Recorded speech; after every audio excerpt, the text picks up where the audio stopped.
Man hanged in public in Iran for killing notorious Mullah. Iran's regime on Wednesday publicly hanged a man for killing a notorious Friday prayers leader in the city of Kazerun. Hamid-Reza Derakhshandeh, who stabbed to death Mullah Mohammad Khorsand on May 29th, was hanged in public at the site of the murder. Friday prayer leaders are mullahs who represent the Iranian regime's supreme leader in different cities, which makes them hated among the Iranian population, who are fed up with the repression and corruption of the regime officials. Derakhshandeh, 47, had previously said that he punished the Friday prayer leader for stealing from poor people. In comments following the killing of the regime's Friday prayer leader in Kazerun, Derakhshandeh said, "Dear people of Iran, I love you all. I love the poor people of Iran, those who don't have bread to eat at night, those who have become sick of having to borrow money to make ends meet. I have heard and seen cases of injustice, hundreds of these cases. There's only so much I can do to buy and give to the poor. I saw these crimes. I'm not a criminal. This was my first time. My friends know me. I'm not a criminal."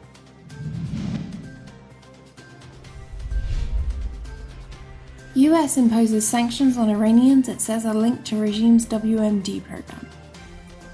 The US has placed sanctions on the leaders of two procurement networks it says are linked to the Iranian regime for engaging in undercover acquisition activities that benefited the regime's military.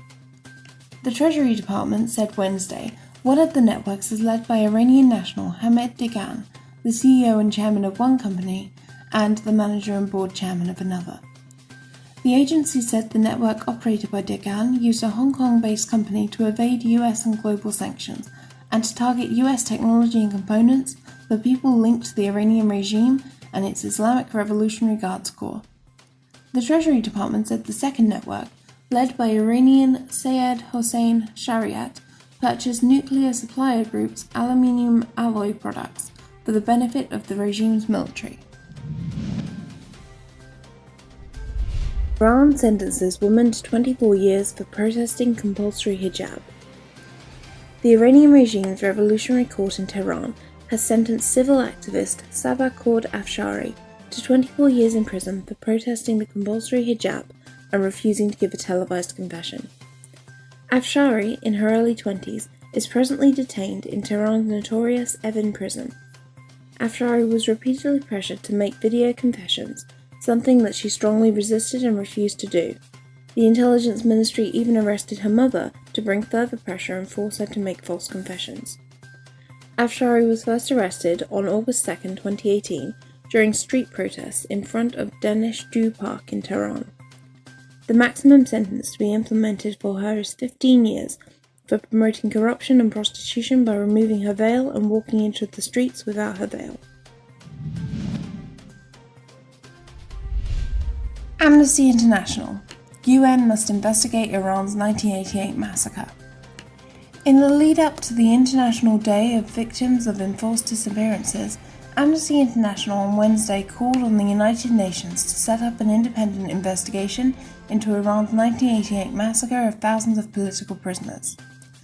The Iranian authorities' continued failure to disclose the fate and whereabouts of the thousands of political dissidents who were forcibly disappeared and extrajudicially executed in secret during Iran's 1988 prison massacres has sparked a crisis that for decades has been largely overlooked by the international community, Amnesty said on its website. Philip Luther, Middle East and North Africa Research and Advocacy Director at Amnesty, said, "The families of those secretly killed at the 1988 prison massacres are still living through a nightmare. They and many others in Iran are haunted by the thousands of missing bodies, which have cast a spectre over the country's justice system to this day. It is misguided to view the 1988 mass killings as historical events. The enforced disappearances are ongoing, and 30 years later, victims' families continue to be tormented by anguish and uncertainty over the fate of their loved ones."